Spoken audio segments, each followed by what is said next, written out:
Hi hello ನಮಸ್ತೆ friends, welcome back again. ಹಬ್ಬಕ್ಕೆಲ್ಲ preparation start ಆಯಿತಾ? ಇನ್ನೇನು ಕೇವಲ ಅಷ್ಟೇ ಕಡಿಮೆ ದಿನ ಇದೆ.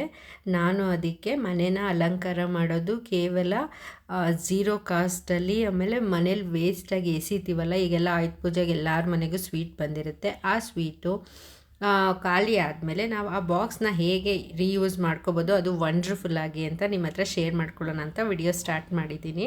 ನಾನು ಸ್ವೀಟ್ ಬಾಕ್ಸ್ನ ಏನು ಮಾಡಿದ್ದೀನಿ, ನೀಟಾಗಿ ಎಲ್ಲ ಕ್ಲೀನ್ ಮಾಡಿ ಇಟ್ಕೊಂಡಿದ್ದೀನಿ. ಇದೊಂದು ಸ್ವಲ್ಪ ಹಾರ್ಡಿದೆ, ತಿಕ್ಕಾಗಿದೆ.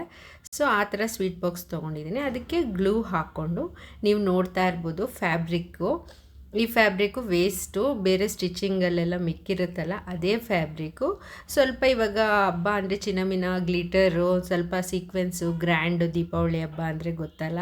ಸೊ ಹಾಗಾಗಿ ಅದೇ ಥರ ಫ್ಯಾಬ್ರಿಕ್ನ ಚೂಸ್ ಮಾಡ್ಕೊಂಡಿದ್ದೀನಿ ನಾನು. ಅದನ್ನು ತೊಗೊಂಡು ನೀಟಾಗಿ ಬಾಕ್ಸ್ ಸೈಜ್ ನೋಡ್ಕೊಳ್ಳಿ, ಗ್ಲೂ ಹಾಕ್ಕೊಂಡ್ಬಿಡಿ. ಸೊ ದಟ್ ಅದು ಅವಾಗ ನಾವು ಅಡ್ಜಸ್ಟ್ ಮಾಡ್ಕೊಳ್ತಾ ಅದು ಆಟೋಮೆಟಿಕ್ಕಾಗಿ ಸ್ಟಿಕ್ ಆಗುತ್ತೆ. ಆಮೇಲೆ ಎಲ್ಲ ಅಡ್ಜಸ್ಟ್ ಆಯಿತು ಅನ್ನೋ ಟೈಮಲ್ಲಿ ನೀಟಾಗಿ ಸೈಡ್ಗೂ ಸ್ವಲ್ಪ ಫೆವಿಕಾಲೇ ಸಾಕಾಗುತ್ತೆ. ಇಲ್ಲ ಇನ್ನೂ ಸ್ವಲ್ಪ ನಿಮ್ಗೆ ಸ್ಟ್ರಾಂಗ್ ಬೇಕು ಹಾಗೆ ಹೀಗೆ ಅಂದರೆ ಬೇರೆ ಗ್ಲೂನು ಹಾಕೊಬೋದು. ಬಟ್ ನನಗೆ ಫೆವಿಕಾಲೇ ನೀಟಾಗಾಯಿತು. ಆಮೇಲೆ ಚೀಪ್ ಆ್ಯಂಡ್ ಬೆಸ್ಟ್ ಅಲ್ವಾ, ಎಲ್ಲರಿಗೂ ಈಸಿಯಾಗಿ ಸಿಗುತ್ತೆ. ಫೆವಿಕಾಲು ಎಲ್ಲರ ಮನೆಯಲ್ಲೂ ಇದ್ದೇ ಇರುತ್ತೆ. ನೋಡಿ, ಈ ಥರ ನೀಟಾಗೆಲ್ಲ ಫೆವಿಕಾಲಲ್ಲಿ ಸ್ಟಿಕ್ ಮಾಡಾದ್ಮೇಲೆ ರಿಂಕಲ್ಸ್ ಎಲ್ಲ ತೆಗ್ದಾದ್ಮೇಲೆ ನೀಟಾಗಿ ಮಧ್ಯಕ್ಕೆ ಕಾರ್ನರ್ ಸ್ಲಿಟ್ ಮಾಡಿಕೊಂಡು ನೀಟಾಗಿ ಈ ಥರ ಟೈಟಾಗಿ ಫೋಲ್ಡ್ ಮಾಡ್ಕೊಳ್ಳಿ. ಆಮೇಲೆ ಫೋಲ್ಡ್ ಮಾಡಿಕೊಂಡು ಗ್ಲೂನು ಬೇಕಾದರೆ ನೀವು ಯೂಸ್ ಮಾಡ್ಬೋದು. ಇಲ್ಲ ಹಾಗೂ ಸ್ವಲ್ಪ ಅದು ಸ್ಟಿಫ್ನೆಸ್ ಬರಬೇಕು, ಜಾರ್ಕ ಆಗ್ತಾಯಿದೆ ಅಂತ ಅಂದ ಟೈಮಲ್ಲಿ ನೀವೇನು ಮಾಡ್ಬೋದು ಅಂದರೆ ಸ್ಟ್ಯಾಪ್ಲರ್ ತೊಗೊಂಡ್ರೆ ಈಸಿಯಾಗಿ, ಅಂದರೆ ಹಬ್ಬಕ್ಕೆ ಇನ್ನೊಂದು 2 ದಿವಸ ಇದೆ, ನನಗೆ ಇವೆಲ್ಲ ಗ್ಲೂ ಎಲ್ಲ ಟೈಮ್ ಆಗುತ್ತೆ ಅಂದರೆ ಆರಾಮಾಗಿ ಸ್ಟ್ಯಾಪ್ಲರಲ್ಲಿ ನೀವು ಸ್ಟ್ಯಾಪ್ ಮಾಡ್ಬೋದು. ಸೊ ದಟ್ ಅದು ಈಸಿಯಾಗಿ, ಆಮೇಲೆ ಇನ್ನೂ ಸ್ಟಿಫಾಗಿ ಔಟ್ಪುಟ್ಟು ಚೆನ್ನಾಗಿ ಬರುತ್ತೆ. ಸ್ವಲ್ಪ ಹಾರ್ಡ್ ಗ್ಲೂ ಆ ಥರ ಇದ್ರೂ ಚೆನ್ನಾಗೇ ಬರುತ್ತೆ. ಬಟ್ ಸ್ಟ್ಯಾಪ್ಲರಲ್ಲಿ ನೋಡಿ ನೀಟಾಗಿ ಸ್ಟಿಫಾಗಿ ಬರ್ತಾಯಿದೆ. ಸೊ ದಟ್ ನೀವು ಇದನ್ನು ಯೂಸ್ ಮಾಡ್ಬೋದು. ನಿಮ್ಗೆ ಯಾವುದು ಈಸಿ ಅನಿಸುತ್ತೋ ಅದನ್ನು ಯೂಸ್ ಮಾಡ್ಕೊಳ್ಳಿ. ಅದೇ ಥರ ಮತ್ತೊಂದು ಕ್ಲಾತ್ ತೊಗೊಂಡು ಆಮೇಲೆ ಒಂದು ಸರ್ಕ್ಯುಲರ್ ಶೇಪ್ ತೊಗೊಂಡು ನಾನು ಸೇಮ್ ಅದೇ ಕಾನ್ಸೆಪ್ಟಲ್ಲೇ 3 ಪೀಸ್ನು ರೆಡಿ ಮಾಡ್ಕೊಂಡಿದ್ದೀನಿ. ಆ ಥರ ರೆಡಿ ಮಾಡ್ಕೊಂಡ್ಮೇಲೆ ಒಂದು ಲೇಸ್ ತೊಗೊಂಡಿದ್ದೀನಿ. ನೀವು ಲಾಸ್ಟ್ ನಂದು ಟೇಬಲ್ ರನ್ನರ್ ವಿಡಿಯೋದಲ್ಲಿ ನೋಡಿರ್ಬೋದು, ಸೇಮ್ ಅದನ್ನೇ ಯೂಸ್ ಮಾಡ್ತಾಯಿದ್ದೀನಿ, ಅದೇ ಲೇಸು. ಈ ಥರ ನೀವು ಹೋಲ್ಸೇಲಲ್ಲಿ ತಂದುಬಿಟ್ರೆ ಬೇರೆ ಬೇರೆ ಪ್ಯಾಟ್ರನ್ಗೆ ಯೂಸ್ ಮಾಡಿದ್ರೆ ಅದೇನು ಸೇಮ್ ಲೇಸ್ ಅನ್ಸೋದಿಲ್ಲ. ನಮ್ಮ ಕ್ರಿಯೇಟಿವಿಟಿಗೆ ಅದು ಡಿಪೆಂಡ್ ಆಗಿರುತ್ತೆ. ಸೊ ದಟ್ ನೋಡಿ, ಈ ಲೇಸು ಆ ಬ್ಲೂ ಕಲರ್ ಜೊತೆ ಎಷ್ಟು ಬ್ಯೂಟಿಫುಲ್ಲಾಗಂದರೆ ಅಷ್ಟು ಬ್ಯೂಟಿಫುಲ್ಲಾಗಿ, ಅಷ್ಟು ಚೆನ್ನಾಗಿ ಕಾಣಿಸ್ತಾಯಿತ್ತು.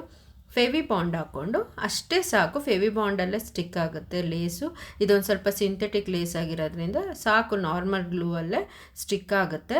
ನೋಡಿ ಎಷ್ಟು ಬ್ಯೂಟಿಫುಲ್ಲಾಗಿ, ಎಷ್ಟು ಚೆನ್ನಾಗಿ ಒಂದು ಪೀಸ್ ರೆಡಿ ಆಯಿತು, ಡಿಸೈನರ್ ಪೀಸು. ನೋಡಿ, ನೀವು ಟ್ರೈ ಮಾಡಿ ಈ ಥರದ್ದೆಲ್ಲ.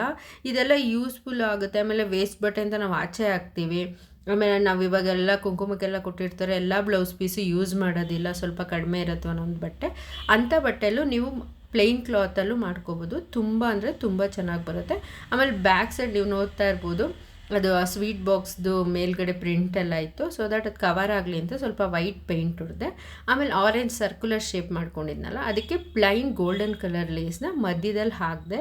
ಸೊ ದಟ್ ಎಷ್ಟು ಬ್ಯೂಟಿಫುಲ್ ಆಗಿರೋ ವಾಲ್ ಫ್ರೇಮು ರೆಡಿ ಆಯಿತು. ನೋಡಿ ಎಷ್ಟು ಚೆನ್ನಾಗಿ ಅಂದರೆ ಅಷ್ಟು ಚೆನ್ನಾಗಿ ಕಾಣಿಸ್ತಾಯಿತ್ತು. ನಮ್ಮ ಮನೇಲಿ ಹಬ್ಬ ಸ್ಟಾರ್ಟ್ ಆಯಿತು ಅನ್ನೋ ಅಷ್ಟು ಮುದ್ದಾಗಿ ಕಾಣಿಸ್ತಾಯಿತ್ತು. ನಾನು ಅದನ್ನು ಒಂದು ಕಾರ್ನರಲ್ಲಿ ನನ್ನ ಸೋಫಾ ಬಿಹೈಂಡು ಸೆಟಪ್ ಮಾಡಿದ್ದೆ. ಎಷ್ಟು ಚೆನ್ನಾಗಿ ಕಾಣಿಸ್ತಾ ಇದೆ ನೋಡಿ. ಅಲ್ಲಿ ಆರ್ಟಿಫಿಷಿಯಲ್ ಫ್ಲವರ್ದು ಒಂದು ಸ್ವಲ್ಪ ಡ್ರೇಪಿಂಗ್ ಹಾಕಿದ್ದೆ. ಆಮೇಲೆ ಟೀ ಲೈಟ್ ಕ್ಯಾಂಡಲ್ ಬರುತ್ತಲ್ಲ, ಬ್ಯಾಟ್ರಿ ಆಪ್ರೇಟೆಡ್, ಅದನ್ನು ಇಟ್ಟಿದ್ದೆ. ಆಮೇಲೆ ಸರಸ್ವತಿ ಐಡಲ್ ಇತ್ತು, ಅದನ್ನ ಇಟ್ಟಿದ್ದೆ. ನೀವು ಇದು ಲೋಟಸ್ದು ಹ್ಯಾಂಗಿಂಗ್ ಎಲ್ಲರೂ ನೋಡೇ ಇರ್ತೀರ, ಆ್ಯಂಟಿಕ್ ಲೋಟಸ್ ಹ್ಯಾಂಗಿಂಗ್ ಹೇಗೆ ಮಾಡಿದೆ ಈಸಿಯಾಗಿ ಅಂತ. ಅದು ಯಾರು ನೋಡಿಲ್ವೋ ಈಗಲೇ ನೋಡ್ಕೊಂಡು ಬನ್ನಿ. ಅದಂತೂ ನಮ್ಮ ಮನೆಗೆ ಒಂದು ಎಕ್ಸ್ಟ್ರಾ ಕಳೆನೇ ಕೊಡ್ತಾ ಇದೆ. ಸೊ ದಟ್ ನೀವು ಮಾಡ್ಬೋದು ಈಸಿಯಾಗಿ ಕಡಿಮೆ ದುಡ್ಡಲ್ಲಿ. ನೋಡಿ ಎಷ್ಟು ಚೆನ್ನಾಗಿ ಕಾಣಿಸ್ತಾ ಇದೆ ಅಲ್ವಾ. ಎಲ್ಲೋ ಲೈಟು, ಆ ಬ್ಲೂ ಆರೆಂಜ್ ಪಾಪಪ್ಪು, ಹಬ್ಬಕ್ಕಂತೂ ಅದ್ರ ಮೇಲೆ ಒಂದು ಫೆರಿ ಲೈಟ್ ಬಿಟ್ಬಿಟ್ರೆ ಅಂತೂ ಸೂಪರಾಗಿ ಕಾಣುತ್ತೆ. ನೀವು ಟ್ರೈ ಮಾಡಿ. ಆಮೇಲೆ ನನ್ನ ವೀಡಿಯೋ ಹೇಗೆ ಅನ್ನಿಸ್ತಾ ಇದೆ ಅಂತ ಪ್ಲೀಸ್ ಕಮೆಂಟ್ ಮಾಡಿ, ಲೈಕ್ ಮಾಡಿ, ಶೇರ್ ಮಾಡಿ, ಮತ್ತು ಪ್ಲೀಸ್ ಸಬ್ಸ್ಕ್ರೈಬ್ ಮಾಡೋದನ್ನ ಮಾತ್ರ ಮರಿಬೇಡಿ. ಹೇಗೆ ಅನ್ನಿಸ್ತು, ಹೇಗೆ ಮಾಡಬೇಕು, ಹೇಗೆ ಇಂಪ್ರೂವ್ ಮಾಡ್ಕೋಬೇಕು ಅಂತಲೂ ಪ್ಲೀಸ್ ಕಮೆಂಟಲ್ಲಿ ತಿಳಿಸಿ. This could be good for me. Lately I was feeling like I need a purpose. But when you talk to me, me the impression that I won't scratch your surface.